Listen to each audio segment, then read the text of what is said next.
Hi everyone, welcome to another episode of the Nudgecast where we're talking about all things financial wellbeing. So today we're going to be talking about women and money. So my name's Grace Massey, I'm the marketing director at Nudge. I've recently led on our global research into financial wellbeing where we looked at the habits, behaviours and interests of over 11,000 people around the world. What the trends uncovered is there is a lot of exclusion out there in the financial ecosystem, and also different demographics of people are receiving different levels of financial education. So our research is being covered in The Independent and Forbes, and it's really showing that this topic is of high interest at the moment. So today we wanted to do a bit of a deep dive on women and finance. And I am delighted to be joined by Menger, who is one of the co-founders of the Finance Sisters. She's also the change management lead at Accenture and a specialist in tech innovation connecting Japan, Germany and the Netherlands. We've also been joined by Victoria Malinkraat, who is the other founder of the Finance Sisters, procurement lead and financial wellbeing advocate at the World Economic Forum. So massive warm welcome to both. I know this is a topic close to your hearts. So to kick us off, it would be great to hear a bit about the Finance Sisters, so what the organisation is and how and why you started. Great, thank you so much, Grace. It's really an honor to be here today to talk all things finance. Indeed.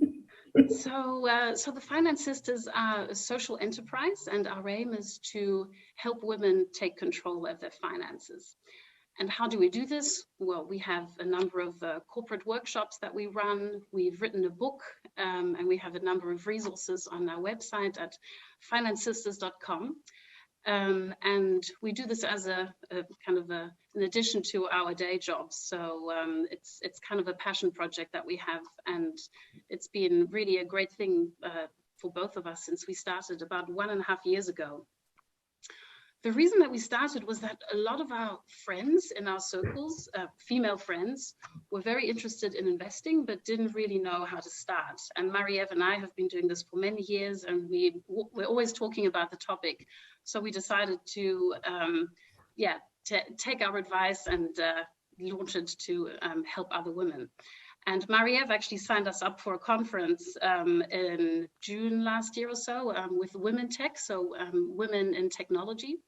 And so we presented for about 20 minutes, and the reaction that we got was so overwhelmingly positive. Everyone stayed online for another 40 minutes after the presentation, where we thought, okay, we're onto something here, and we really want to help as many women as possible. So that's what motivates us to continue with this.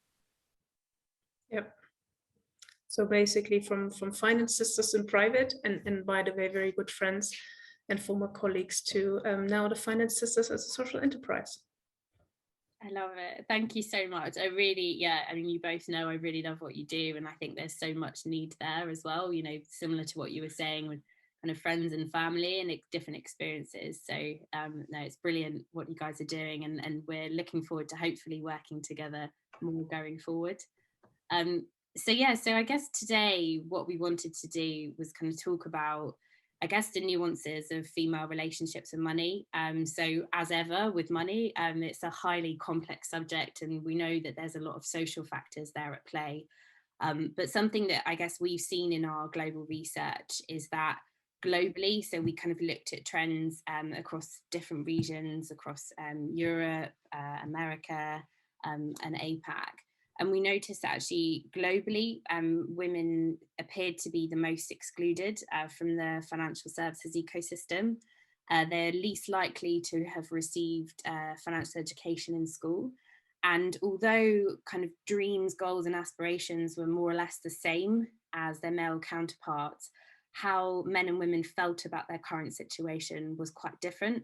And this kind of reflected across the world. So women being kind of less hopeful about their financial future, more anxious and less prepared for retirement. So obviously it's not painting the most happy picture there, but certainly it was the trends that we kind of saw across our research. So I'm just interested to hear kind of from your experience, like how and why does financial education look different for women? Just with that research in mind. Yes, absolutely. Well, first of all, I think it's important to mention that, at least I would say across Europe, you could say, financial education as part of a general holistic education at school is in a pretty bad shape. That's the same for women as well as for men. It's simply not adequately reflected in any type of curricula, even though it's an essential skill in life, right? What we do see, though, is that then the environment outside of school seems to sort of lessen the disadvantage of the education system for men, as they seem to, build their financial education somewhere else. For example, from their fathers, from their male family members, from their male friends, from their circles, from their colleagues. It seems to be a topic that, men seem to be quite hands-on and busy with. By the way, that does not mean that this naturally like a good education, because we see a lot of men being busy with their finances, which is definitely good, but not all in a good way. And especially sort of the recent shenanigans around Bitcoin, Robinhood trading, day trading, etc., clearly show that not all that men do in the financial arena is, made of pure gold. Definitely not. But the point is, they seem to be able to bridge that sort of loss of formal education in social ways, and women don't, right? Because you see, even in the Western world, or in well-educated societies, there is this absolute knowledge gap that isn't plugged from anywhere. And then we are not even talking about, in developing countries, a lack of access to financial system, which hits women proportionally harder than men, right?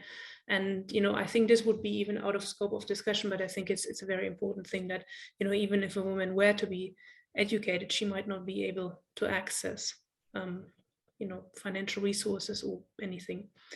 But coming back to what we see here is that money is simply not a topic that women talk about a lot. The interesting thing is women are very good with money, which is why for centuries they have been, keeping the budgets together for families. And it used to be very normal that men bring home their pay, get paid by their wives, and the wife manages the household budget. But of course, that doesn't really translate into the ability, to take good investment decisions or something like that.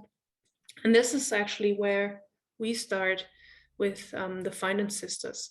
Yeah, because we want to empower women to take control of their finances, and learning about them is the first step, which is why we sort of designed the 5 Finance Sister steps. I don't know, Victoria, if you would like to share them so it's easier for people to follow along. Yeah, because we think there is a lot of knowledge, right? And just as with any subject, you can study for many, many, many years on the issue of finance and become a super duper expert.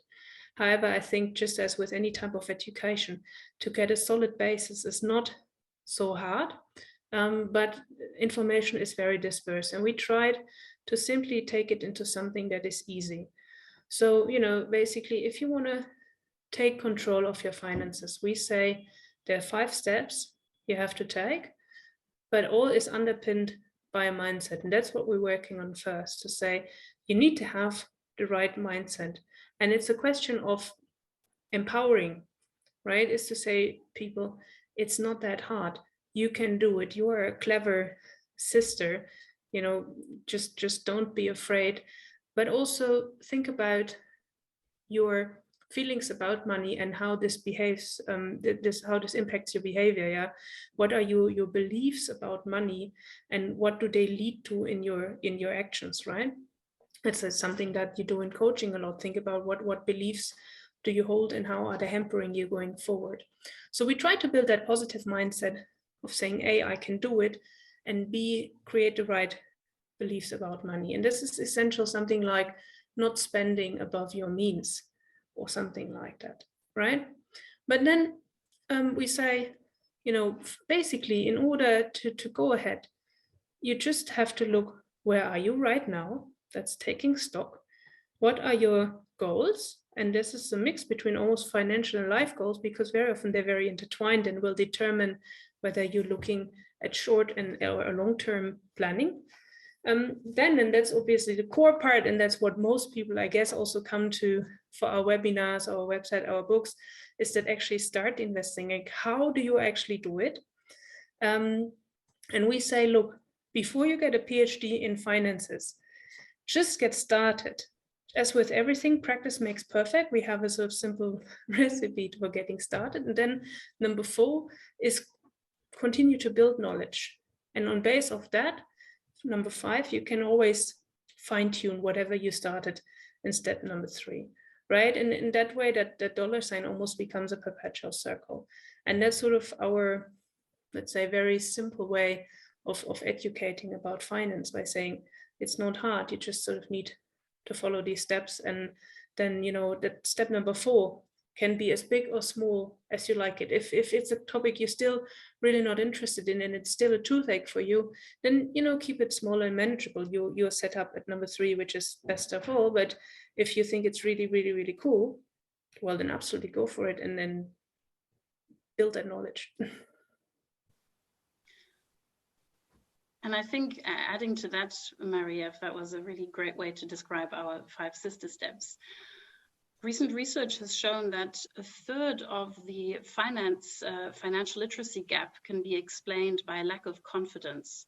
So women need to develop that confidence, and by starting to invest and then building the knowledge, this learning by doing is what we think a good way to build that confidence. Also, the workshops that we run are a really safe space for women to ask questions, to get excited about things. We do like lots of interactive exercises with them, and we have lots of colorful graphics to make it more exciting for them. I think definitely more research is needed into how women differ from men in the way they absorb financial information, but there's a few ways in which we're trying to make a difference there.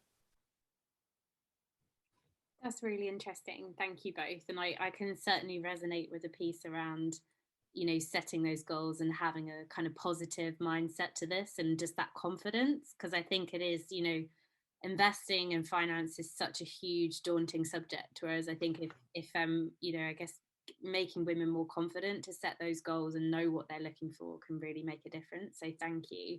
Just on that point, I guess it'd just be interesting to hear like some of the ways, because I think a lot of this stuff would be applicable for men as well, or any other gender.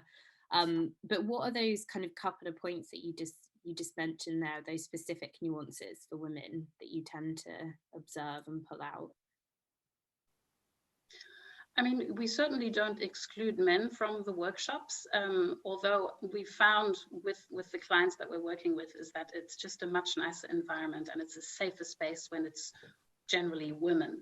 And as I said, we try to make it interactive, and women can ask questions as we go along, and we delve into the basics of what you need to know before you kind of take the plunge. So I think that's for me the main way in which we do it. Yeah, and I think it's a little bit of a fine balance, because, you know, we really stress to ladies saying, look, get started with investment. You don't need that PhD in finance. You're absolutely fine. But then on the same thing, before they take the plunge, we just want to make sure it's a somewhat safe plunge, and that they know at least, you know, what they're getting into, especially as women are also very risk averse. Oh, I mean, not all of them. But in general, we see, you know, lots more, but what if I lose anything? And we just want to make sure people understand potential risks they're getting into, how to mitigate them, but, you know, that when they take the plunge, they know what's coming. That's really interesting. Thank you. Yeah, and I think you've spoken about before that at Nudge we do have our kind of community masterclasses and sessions where we do exactly that, around creating that space for people to ask questions. And we find that actually working with organizations on their different D&I groups that they have, and creating that space for different communities to ask questions is hugely valuable. So it's brilliant you guys are making progress with that for women. And so kind of thinking about yourselves, like what are your top money moves? Like what are your kind of top tips and how you manage your money?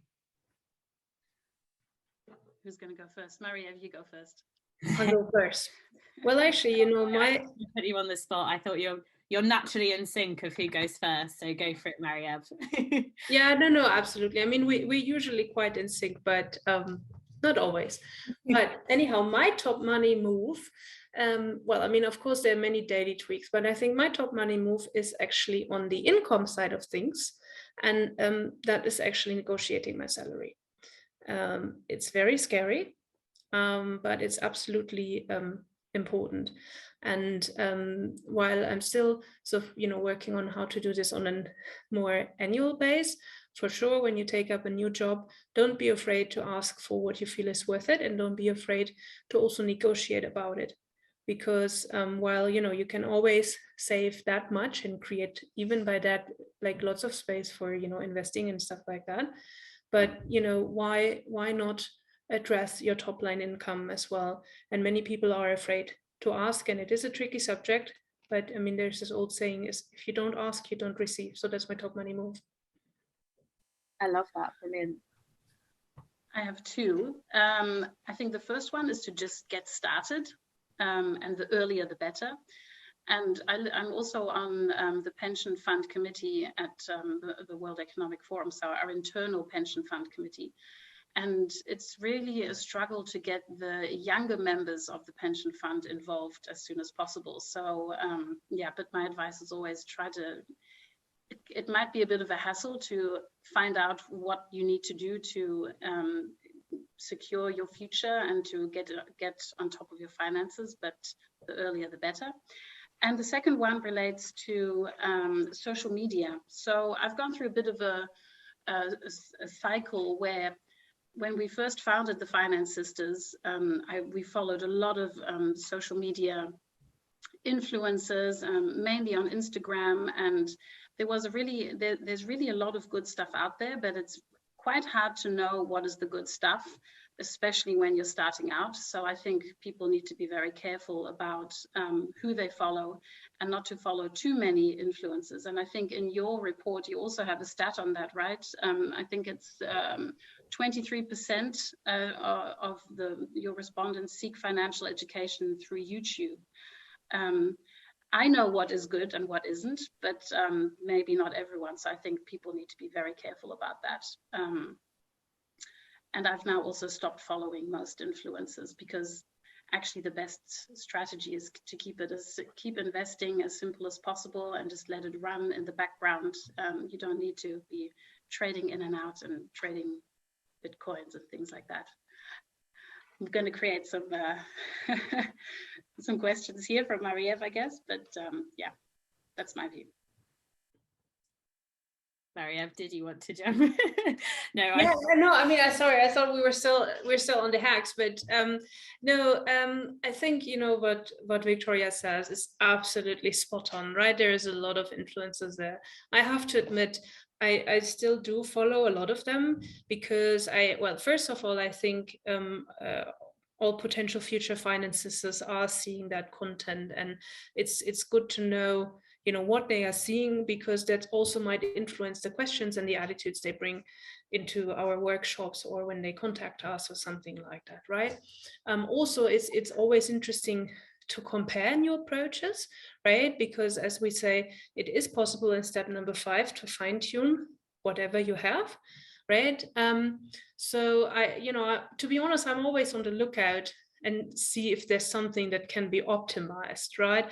And I've tried to invest like small sums. To be honest, I haven't bought crypto. It's that's too much for me. But I tried to dabble a little bit with P2P lending, literally with small amounts. We're sometimes talking about €100, just to sort of see how platforms work and stuff like that. But it is a lot of hassle. And I think to move an analogy here, right? If you want to lose weight, we all know what you have to do. That's sort of move more and eat less. And within that framework, there's many people like there's 3 gazillion different diets. But when you look at sports regimes or whatever, but what in the end what works is this very, very, very simple formula. And it's the same with the investment. It's like have a simple investment strategy to follow, and just stay put and do that regularly. And it's just like with a diet, right? If you do it totally excessive for 10 months and then start binging again, it's not going to help in the long run. But if over 30 years you maintain, let's say, a good schedule of nutrition and some moderate exercise, you're probably still going to be in really good shape after 30 years. And it's a bit the same with the finances, right? No, it is so interesting. I think as you mentioned, Victoria, our report showed 23% are referencing YouTube for their financial education. I think it was around 12 to 13% are using TikTok, especially younger generations. And there's so much great content out there and very credible advice, but also equally a lot of uncredible advice. So I think doing that research and cross-referencing and perhaps not taking everyone's word for it on face value is definitely a sensible approach to have. Yeah, I wish we could do more Instagram ourselves, but it takes so much time. It's just not possible to do it. Yeah. Well, but what about you, Grace? What is your money move?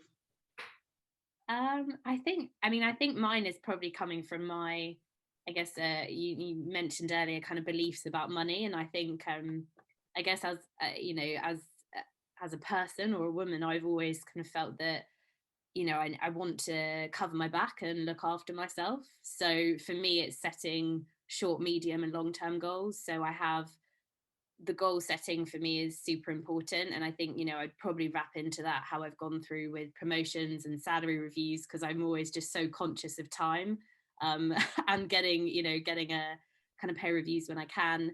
Long-term investments like index funds, I looked after my kind of retirement and pension pots and make sure I'm investing as much as I can. Medium term, I do, I make sure I've got my savings and my spending money separately. I'm very cautious of my money. I don't overspend. And short term, I have to say I have dabbled a little bit in Bitcoin, but I am not definitely only putting in what I can afford to lose, a very small amount. But trying to have the short, medium, and long-term goals covered with different tactics is something that I look at. And constantly sounds very good. We endorse that approach, Grace. Absolutely. Thank you. Constantly learning. So what have you both, what are the top things you've learned since starting your journey with the Finance Sisters?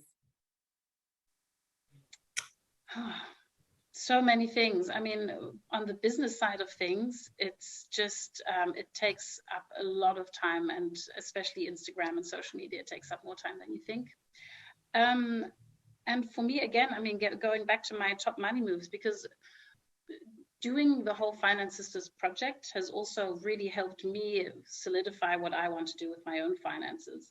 And I think just keeping it simple and, like you said, having goals and sticking to them has been really, really rewarding. And also bringing my partner on board. I think that's been a big journey as well, because he wasn't investing before he met me, and he is now also investing. And we talk about it regularly. We plan. We update our net worth every month. It's like a really nice thing to do as a partnership, and it feels empowering as a woman. That.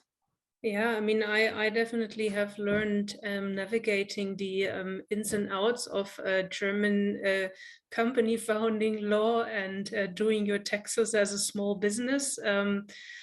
Really cutting through all that tape. I wasn't expecting that to be so difficult, but I persevered. And I mean, I think Finance Sisters for me has been a special motivation to stay sort of on top of these sort of what's happening in the financial space, right? I mean, of course, I was following that before, because I have a natural interest. I think I've had an interest in those topics since I was little. I always wanted to become a cashier because they deal with money all day long.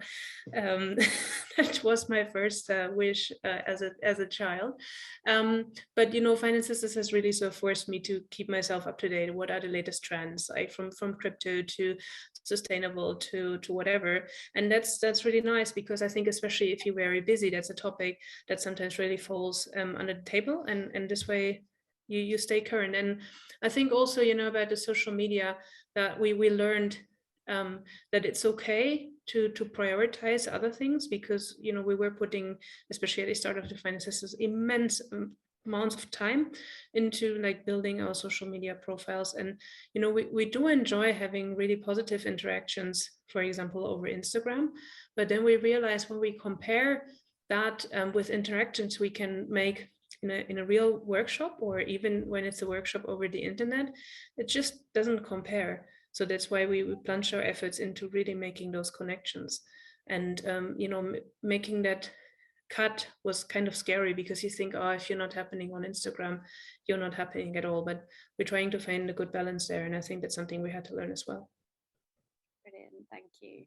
I think the common theme there coming out is just about always learning and always staying up to date with the latest trends as well. It's certainly something that we see at Nudge and kind of approaching financial wellbeing like a journey, that things are changing, trying to keep people up to date in the most effective way possible. So yeah, final question. So where I think we've probably touched upon a couple of points there, but where do you differ in your opinions on money? Well, if you think back to the 5 sister steps, the last step, which is to fine tune, for me, I prefer to just set things up and let them go. And also the additional investments, the dabbling in alternative investments, I'm not so big on that one. Maria? Yeah, I think, I think we even had a lot of like discussion on whether to include that step initially or not. And like for me, that's like a massive thing. I say to people in the workshops, like, look, you really don't need to be so afraid with step number 3, because even if for whatever reason you screw it up completely, you can always change it, right? So it's not like that I'm changing my investments every day. I rather try to add stuff to the core.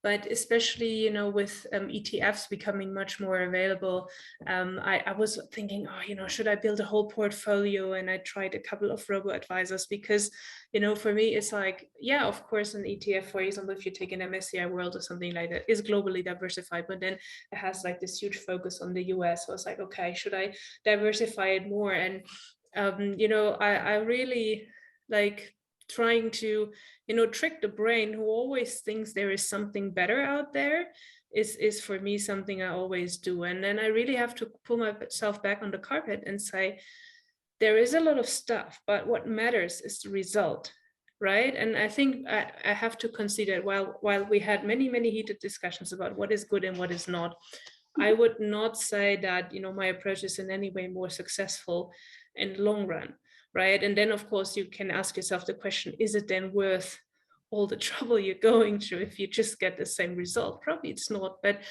I recently I read also, I think from on Instagram thing, I read something like the long-term approach, it is not sexy, it's just effective. And I think that sums it up quite well. I think I'm sometimes looking for that sexiness. You think you can beat the market, but the chances are very low. That is actually true. Like you mentioned, we could probably talk about this for a lot longer. I think, thinking about, I guess, what Nudge do in providing that solution, financial wellbeing solution to employers predominantly, what we're really passionate about is in the whole ecosystem, employers are the most trusted institutions. So the Edelman's Trust Barometer shows that your employer is more trusted than financial institutions and others. Yet 60% of people in our research said that their employer isn't actually supporting their financial well-being. But those that do get that support are 4 times more likely to feel that pride and contentment in their situation. So I think, for organizations such as yourself, doing those workshops and upskilling people, and obviously Nudge kind of doing that through employers, I think we can see a lot of progress there. But I don't know, as a kind of final question and point to leave people on, like, where do you see the employer's role in this and kind of females' relationships with money? Well, I would say I completely get the part of being a trusted partner, and I would certainly wish that, you know, employers take that issue of well-being also to include financial well-being, right? In the end, I have to say, and this is something that we emphasize a lot, is the responsibility lies within yourself. Nobody else is going to fix that problem for you. And if, you know, if the supplier can be one of those great supporters in your network, that is all the better. But it shouldn't be left to that. It should also come from people within. I don't know, Victoria, how you see that. Absolutely. Yeah, I agree. I mean, I think to the workshops that we lead, and often actually they are sponsored by the employee resource groups. So what I've seen so far is less the employers pushing for financial education or financial well-being. It's more the employee resource groups. So I'd love to see more employers really take control and help their staff. Yes, and I mean, of course, for us, it's always great if employers decide to take a small investment and, you know, sponsor a workshop of ours. And yeah, I mean, also, if any of you are watching, please contact us, because we have a great package for you. But then, you know, at the same time, we tell women, don't be dependent on your husband, don't be dependent on anyone. So I would also say, don't be dependent on your employer, but make him your ally if you can. Absolutely. Thank you. Yeah, I think it's a really important point there, that it is down, at the end of the day, it is down to the individual. But I think if there's more support systems, such as the Finance Sisters, such as Nudge, and other institutions that are credible and trusted to upskill people and give them that skills and knowledge, the more the better. So thank you so much for joining us, and thank you for everything that you're doing. We look forward to working together more going forward and hearing more about your success. And thank you for having us. And also, you know, thanks for taking that important work of financial education, not only for women, but yeah, it's so important. Yes. Thanks so much, Grace.